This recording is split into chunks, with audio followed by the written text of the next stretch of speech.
ראיתם מה זה? אף אחד אפילו לא מעלה בדעתו מי האשם בסיפור. אנשי העיר הרשעים שלא שמעו מה שכתוב בתורה, לא תלך רכיל. לא תלך רכיל בעמך, סתום, תסגור את הפה שלך, אל תעיז לדבר.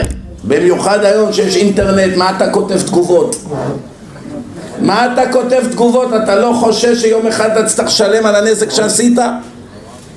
אל תדבר, גם אם מה שאתה כותב זה אמת, גם זה אסור בתורה. מה זה לשון הרע? שכותבים אמת. אין היתר, מה? תגידו, אני אשאל אתכם שאלה.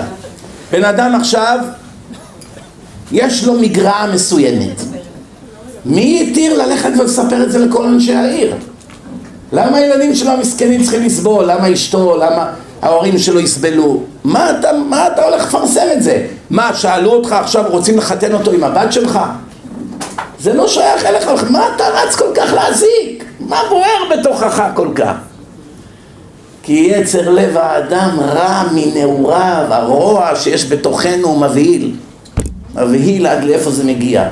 ואני מבטיח לכם דבר אחד, שמעו טוב מה אני אומר לכם. כל אלה שדיברו לשון הרע בחיים שלהם, שזה אמת, ואם ימציאו שקרים שזה נקרא מוציא שם רע, שזה כבר סילופים ושקרים, ואלה שרצו ודיברו רכילות, שמעת מה הוא קנה, שמעת כמה יש לו, שמעת כמה אין לו, שמעת מה קרה עם אשתו, כל הולך רכיל.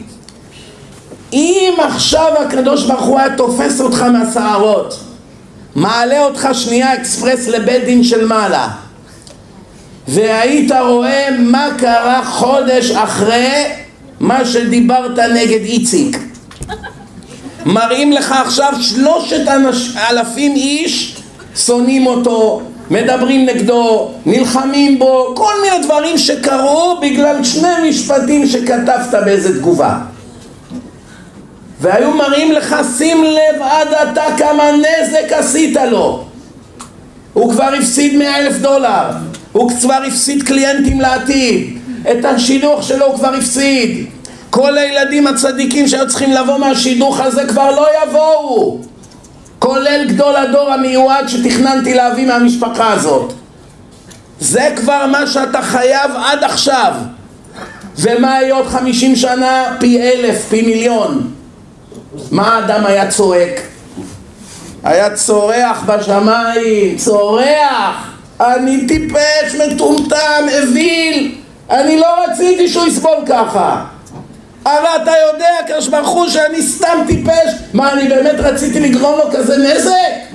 הרי אם היית שואל אותי לפני שקרה לו את הנזק הזה, אני עומד עכשיו להפעיל את מה שעשית, ואלו יהיו התוצאות.